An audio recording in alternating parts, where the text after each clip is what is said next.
Como você age sob pressão? Como você lida com o estresse? Como isso tem influenciado na sua vida particular e profissional? A nossa convidada de hoje é Heloísa Capelas. Ela é especialista em desenvolvimento humano. Daqui a pouquinho, no Ponto de Equilíbrio.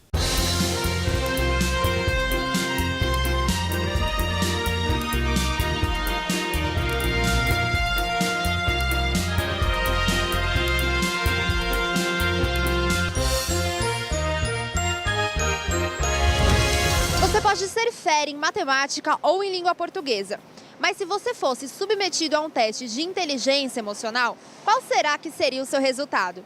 A inteligência emocional nada mais é do que a capacidade do indivíduo de lidar com a frustração, com o medo, com a ansiedade, com o mau humor e com outros sentimentos, gerenciando-os de forma positiva. Dentro de uma empresa, por exemplo, o conhecimento técnico é um fator muito importante, mas é preciso mais. É preciso dominar a difícil arte de conviver com o outro. Você sabe o que é a inteligência emocional? Acredito que a pessoa tem um autocontrole, né, das suas emoções, saber reagir conforme o momento, né? A inteligência perceptiva, aquela cognitiva, aquela intrínseca, aquela que nos faz observar o mundo de uma outra forma. Poder, sei lá, a capacidade que as pessoas têm de influenciar as outras, entendeu? Já ouvi falar, não tenho um profundo conhecimento, mas já ouvi falar sim. E você tem dificuldade de lidar com os problemas, com a frustração, com a raiva? Não, eu não tenho, mas vejo muitas pessoas que têm. A gente tenta racionalizar,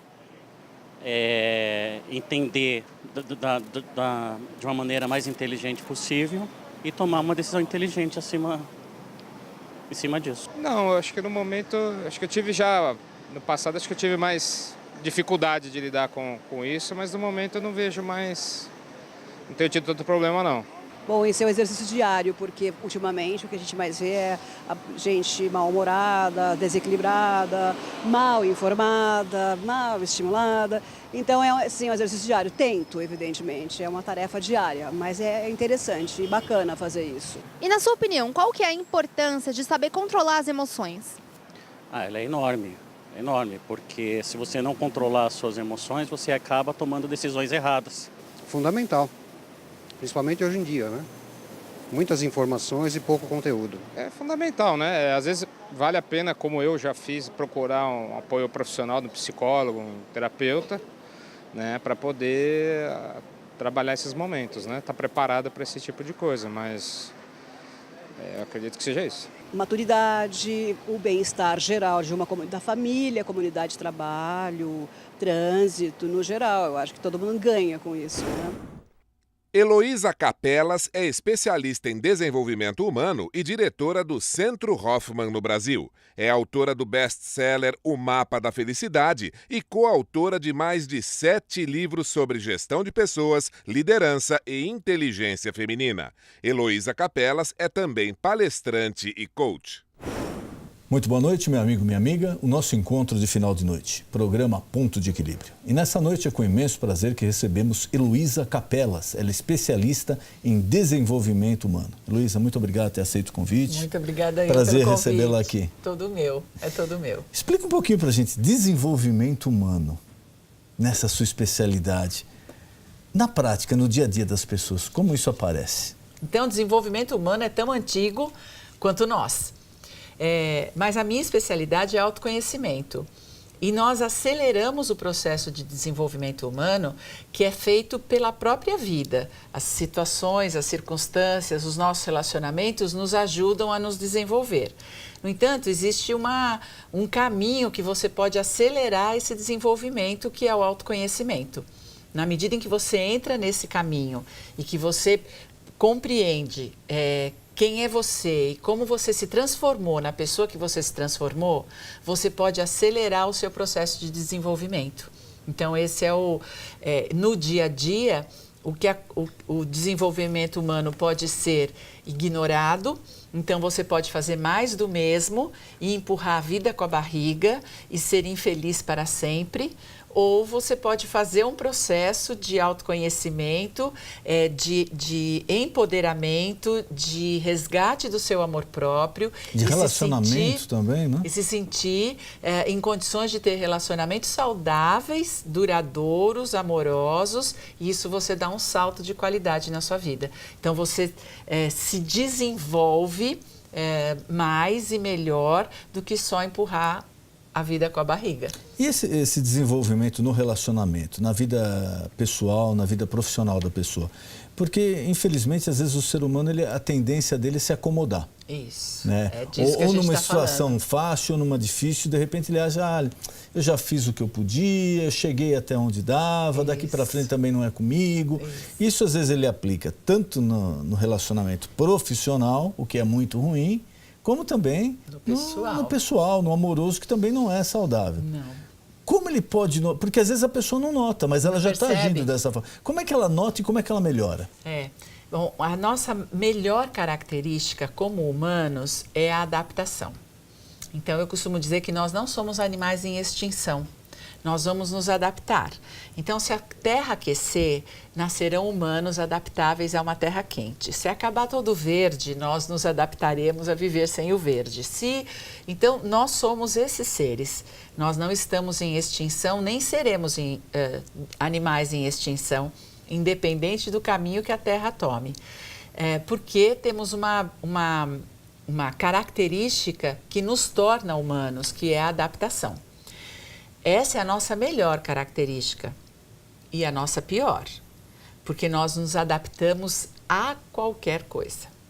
E essa adaptação é que traz essa acomodação. Que o pessoal fala zona de conforto. Exatamente. A gente entra numa nisso. situação difícil, essa situação difícil continua, nós nos adaptamos a essa situação, porque essa é uma característica e nós fazemos isso sozinhos, nós não precisamos de ajuda, o humano faz isso.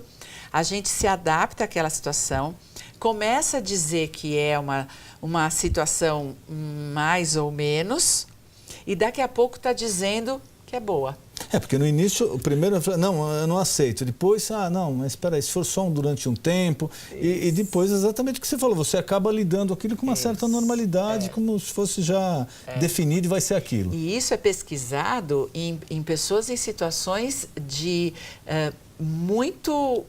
muito precárias. Então, nas prisões, em sociedades onde tem falta de tudo, né? A falta da comida, a falta do conforto, a falta da água. Essas pessoas demoram um tempo para se adaptar a uma situação melhor.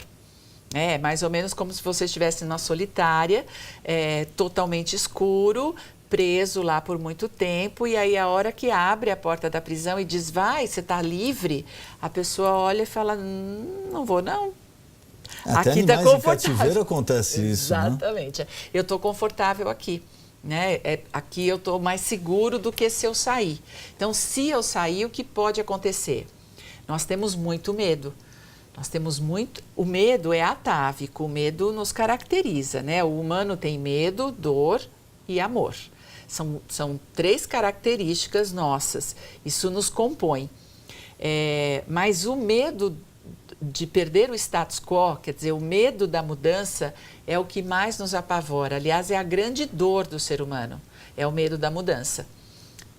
Justamente porque somos adaptáveis. E ele vai lidar um pouco com o que ele desconhece. Isso. Essa a restrição dele. É o medo do desconhecido. Ele vai entrar num ambiente que ele não tem o domínio. Isso. Quando nós somos pequenos, nós vivemos essa insegurança. O momento mais frágil da nossa vida é a nossa infância, da concepção até mais ou menos 12 anos de idade.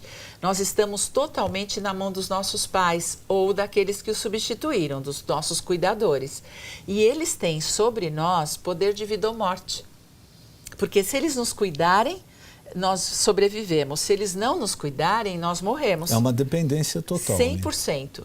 E com isso é uma situação injusta, né? E perversa, porque o adulto pode qualquer coisa sobre a criança. E neste momento de dificuldade, de fragilidade, nós estamos construindo o nosso cérebro, nós estamos construindo o nosso aprendizado. Então, quando a gente chega na vida adulta, nós temos muito medo do mundo. O que é que o mundo pode fazer conosco?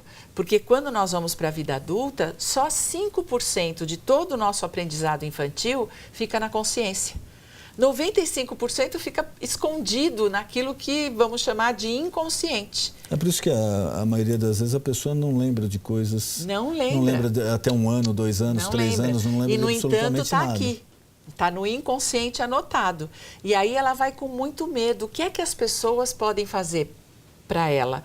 Podem machucá-la, pode feri-la, pode humilhá-la, pode... A história que ela viveu na infância e que ela esqueceu, e esqueceu eu coloco entre aspas, porque a gente não esquece de nada, mas foi para o inconsciente, fica atuando em nós de maneira inconsciente e nos causa medo.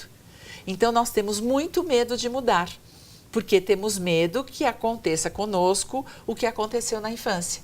Alguma humilhação, alguma agressão, alguma repreensão, alguma bronca. Nós adultos temos muita dificuldade de levar bronca, porque na infância levávamos. E quem nos dava bronca eram maiores do que nós. Então, quando nós levamos bronca na vida adulta... Então, quando você leva, por exemplo, uma repreensão do seu chefe... Isso. Você remete automaticamente à sua infância? Exatamente isso. Inconscientemente, você volta para lá e se sente mal. Se sente mal, quero dizer, uma pessoa má. Por quê? Porque naquele momento da bronca com os pais estão certos. E eu cometi um erro, porque eu sou má. E aí, quando eu levo uma bronca na vida adulta, eu inconscientemente volto para trás e digo, a mágoa e como as pessoas podem nos ferir é sempre um motivo de diminuição. Eu me sinto diminuída na frente daquela pessoa. E aí eu me sinto magoada, humilhada, não vista, não respeitada. Levando bronca, eu estou lá embaixo. Eu sou pior do que você quando você me dá bronca. E isso acontecia na nossa infância. A sensação da criança é que ela é pior do que os pais, porque aqueles grandões são perfeitos. Ela não tem noção de que eles são adultos. Não tem um julgamento ainda, Não né? tem, né? Então ela se sente má. E aí, inconscientemente, nós vamos para a vida adulta nos protegendo. E se a gente não mudar nada, parece aparentemente que nada vai nos machucar. Por isso a gente tem medo da mudança. Então, a gente luta para mudar, luta para crescer, mas nesse caminho de crescimento, quando a gente chega num determinado momento, que é como você começou a nossa entrevista, nós dizemos, chega, tá bom aqui. Porque eu já sabe passei... que lá para frente vai ter mais problema. Isso, eu já passei maus bocados, agora que eu consegui isso, é nesse lugar de conforto que eu fico. E aí eu me acomodo e água parada apodrece. E nós somos 70% água. E a reação das pessoas, porque eu já presenciei casos até de bons profissionais que optaram por largar o emprego que tinham, empregos bem remunerados, com certa posição, porque simplesmente falavam, olha, eu não quero ter mais chefe. Isso. Eu vou começar o meu negócio, eu vou começar a desenvolver uma outra área, etc. Porque eu não aguento mais levar bronca, esse negócio de cobrança, bronca, eu já não aguentei mais, aguentei isso durante um tempo, agora... E tem gente que realmente se adapta, fala, não, olha, aquela repreensão assim era devida, eu melhorei, eu procurei fazer melhor. Mas por que essa diferença? É de cada um mesmo? Já está na gente isso daí? Ou dá para mudar? É da nossa infância. Depende de como você viveu e formou teu cérebro na infância. Então, se você lá levou muita bronca e num determinado momento disse, quando eu crescer, eu não vou mais levar bronca de ninguém. Não, porque tem você muita faz criança, um pacto. Criança já fala isso, né? Tem muita, também, quando eu for grande, eu não quero mais tomar bronca, etc. Isso vira um pacto. Então, quando a gente vem para a vida adulta, isso está pactado conosco, só que de maneira inconsciente. Você não suporta nenhuma bronca, porque você se jurou que você não levaria. Então, quando a gente diz o nosso ataque, o ataque é melhor, né? A melhor defesa, eu vou me defender da sua bronca com o meu ataque. Né? É a minha melhor defesa. Nós passamos a sermos seres bélicos. Nós trazemos para a nossa relação a guerra. Eu te ataco para que você não me ataque. Eu te desrespeito para que você não me desrespeite. E aí nós criamos uma guerra, porque você está vivendo a mesma dor que eu. Você também não quer levar bronca, você também não quer ser desrespeitado, você também quer ser reconhecido. E aí a nossa relação, ao invés de ser amorosa, ela é raivosa. Isso acaba gerando estresse no relacionamento? Ah, sem dúvida. Essa é a base do nosso estresse, né? O não nos conhecermos, não sabermos que nós temos pontos fracos e pontos fortes. E se eu sei que eu tenho pontos fortes, eu valorizar e trabalhar esses pontos fortes para ampliar meus relacionamentos, eu não estou falando dos pontos fracos, eu sei que eu tenho, mas se eu trabalhar meus pontos fortes, os meus relacionamentos serão muito melhores e muito mais amorosos, mas eu não sei de mim. Eu nem sei como é que eu me transformei nessa pessoa. Muitos dizem assim, eu nasci assim. E como é que a pessoa pode avaliar isso daí? De repente ela está numa situação difícil aí, ou no estresse, no relacionamento, ou profissional, e ela está em dúvida se chegou no limite, se ela pode... Qual o feeling que a pessoa tem que ter? Para que caminho seguir? Primeiro, eu costumo dizer que as pessoas precisam de ajuda para fazer autoconhecimento, porque sozinho nós vamos para o lugar mais fácil. E aí o lugar mais fácil é ouvir conversa de comadre.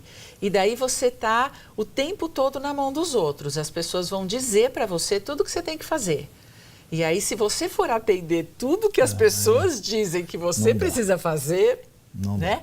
Então, um trabalho focado, uma pessoa que pode te ajudar a olhar para você, a que você se olhe, é o melhor. Então, em qualquer momento da vida, a gente chega em encruzilhadas onde nós precisamos fazer escolhas.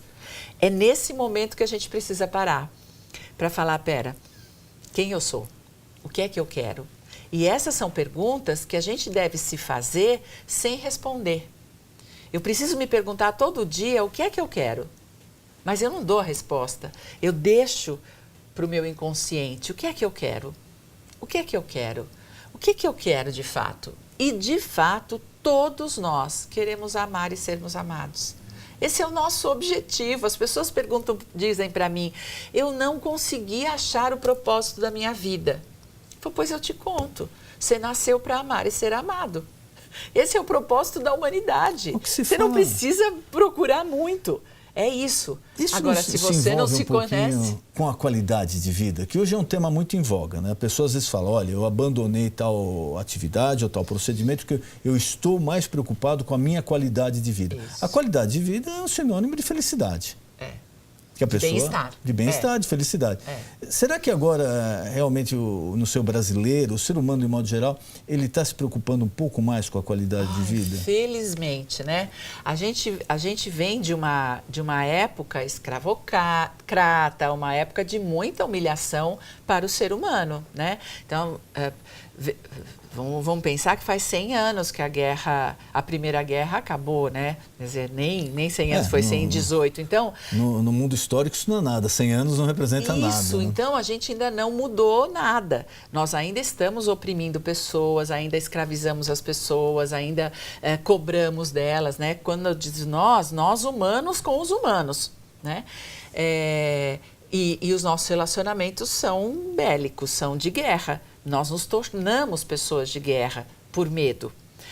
E felizmente, passado esse tempo onde nós vivemos todo esse sofrimento, hoje já existem focos e já existem movimentos de falar, pera, vamos viver melhor. Né? Vamos fazer um movimento para que o bem-estar, para que a qualidade de vida seja uma realidade. Então, hoje, felizmente, nós já temos a busca pela felicidade. Claro que a gente se atrapalha como ser humano, né? Porque tem um engessamento. Porque ser feliz, nós ainda estamos dependentes dos Estados Unidos e ainda fazemos parte do sonho americano. E o sonho americano era a riqueza, e era a riqueza material. Então, nós ainda estamos muito ligados, nós que somos uma sociedade americana, uma sociedade consumista, nós somos essa sociedade. Nós fazemos parte dela, nós ainda linkamos felicidade com ter. Mas, isso também felizmente, também.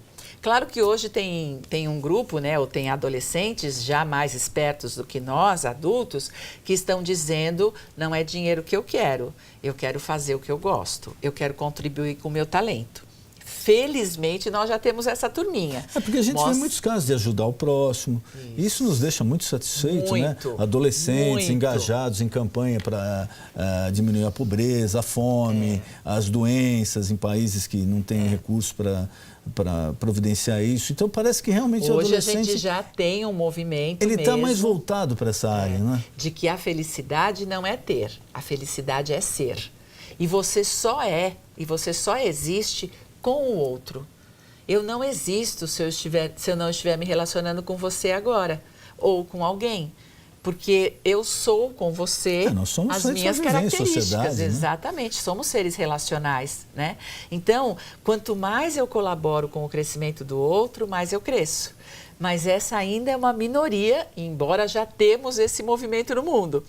Sempre tivemos. É que hoje, com a tecnologia, a gente fica sabendo. É verdade. Assim como a gente fica sabendo rapidamente do mal, e o mal sempre existiu, nós também ficamos sabendo rapidamente do bem. E o bem sempre existiu. Desde que nós existimos, existe a guerra entre o bem e o mal, dentro de nós, portanto, fora. O que faz o autoconhecimento, de novo, é valorizar todo o seu bem. Porque dentro de nós existe todo o bem. Mas existe também todo o mal, nós somos seres duais.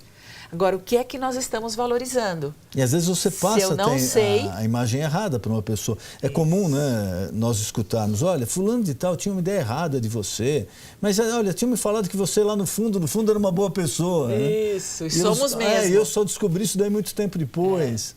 Por quê? Porque na nossa proteção, no nosso medo de sermos magoados, nós mostramos a nossa casca. A nossa defesa, o nosso pior. Então, quando eu tenho muita insegurança dentro de mim, quando eu me acho muito menos do que as pessoas, eu não mostro o meu muito menos. Eu mostro a minha superioridade, a minha arrogância, o ser dono da verdade, o ser prepotente, para que ninguém descubra que eu me sinto inseguro. É uma proteção, é um escudo isso? É um escudo. Todo superior tem um inferior enorme dentro dele. Mas eu preciso saber. E eu preciso saber primeiro de mim, porque daí eu posso perdoar o outro, eu posso compreender o outro. Mas esse é um caminho para dentro.